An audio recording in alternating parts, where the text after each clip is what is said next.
Je me suis réveillé en pleine nuit.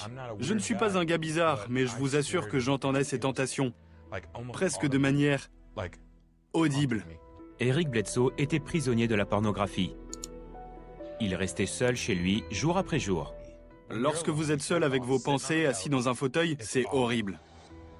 Je savais que quelque chose allait mal. Quelque chose s'était brisé dans mon cœur. Eric avait grandi à l'église et avait accepté Christ à l'âge de 6 ans. Il s'était cependant éloigné de la foi après un conflit humiliant avec des responsables chrétiens à l'université. J'ai été très blessé par cela et j'ai ressenti beaucoup d'amertume. J'ai alors choisi de suivre tout ce qui pouvait me faire accepter.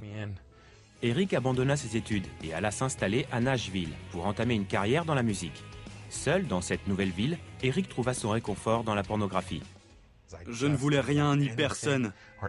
Alors je me suis dit que c'était la seule chose vers laquelle me tourner. La pornographie a été un très bon narcotique, parce que j'y trouvais tout ce que je recherchais. Elle vous ment en vous faisant croire que vous serez épanoui, et dès que vous vous y adonnez, elle vous poignarde dans le dos.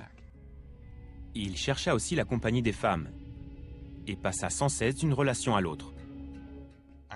J'avais besoin d'intimité pour me sentir aimé, pour sentir que j'étais un homme, pour avoir l'impression de contrôler ma vie malgré le fait que tout m'échappait, et pour avoir une impression d'appartenance. Il se mit aussi à fréquenter un club de striptease. C'est alors que j'ai compris que j'étais malade. J'étais dans un club de striptease, mais je ne pouvais pas en profiter tellement j'étais rempli de passion pour cette danseuse. Je voulais qu'elle soit guérie, mais j'étais dans le même bateau qu'elle. Eric se tourna vers les seules personnes auxquelles il pouvait faire confiance, ses parents. Ils ne savaient rien de ce que je faisais. Il y a eu une grande discussion sur mes buts et mes valeurs dans la vie, et ça a été si fort qu'ils m'ont dit « Écoute, nous, on t'aime, mais nous sommes dépassés. Tu as besoin d'aide. » Eric alla consulter un médecin dont l'ordonnance le surprit.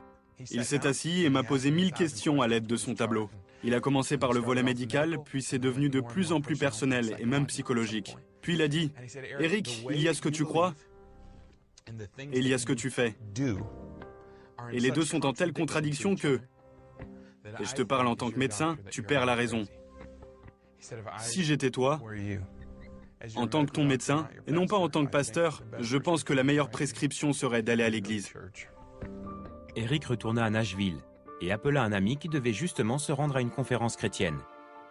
Ce dernier invita Eric à l'accompagner. Je savais que je ne pouvais pas dire non au Seigneur éternellement. Toutes mes peurs, mes émotions, ma honte et ma culpabilité hurlaient dans ma tête, sans discontinuer. Elle disait « Tu dois partir, tu ne devrais pas être ici. Tu vas voir quand ils sauront ce que tu as fait. Ils vont encore te rejeter. L'histoire va se répéter, etc., etc. » C'était si fort. Mais Eric s'avança ce soir-là afin de redonner sa vie au Christ. Lorsque j'ai pris cette résolution, tout s'est arrêté. Moi, aller devant pour parler à quelqu'un, il m'a fallu une soumission totale, tellement j'étais allé loin. Eric se mit à étudier la Bible et trouva un homme qui allait devenir son mentor. Si je ne changeais pas, j'allais mourir. Peut-être pas la semaine qui suivrait, mais j'étais sur un chemin qui allait me conduire soit à m'ôter la vie, soit à la perdre, à cause de la dépression et la solitude. La seule chose que j'ai vue et qui fonctionne, c'est de cultiver une bonne relation avec le Christ. Parce que ça devient une expérience bien meilleure que regarder du porno. Être chaste et saint devant Dieu, à un point tel que retourner à la pornographie vous semble une mauvaise blague. Je renouvelle sans cesse ma pensée. Je m'entoure d'hommes et de femmes de Dieu. J'essaie d'écouter le Saint-Esprit. Je vais à l'église, je fais ce qui est bon et petit à petit, avec le temps, une chose en remplaçant une autre, le déclic a fini par arriver. Aujourd'hui, Eric est marié et il a un jeune fils. Maintenant, je désire être fidèle à ma femme. Pourquoi voudrais-je perdre mon foyer, mon mariage, ma famille pour 15 minutes avec un ordinateur? Ce n'est pas sérieux. Il y a un espace en nous qui est destiné à Dieu. Mais nous essayons de prendre tout ce qui n'est pas de Dieu pour remplir ce vide en nous. Cela nous laisse encore plus vides, encore plus seuls et encore plus déprimés. Il y a un Dieu qui vous voit. Jésus. Il sait ce que vous choisissez au lieu de lui, ce que vous avez fait. Et il est prêt à vous pardonner toutes ces choses.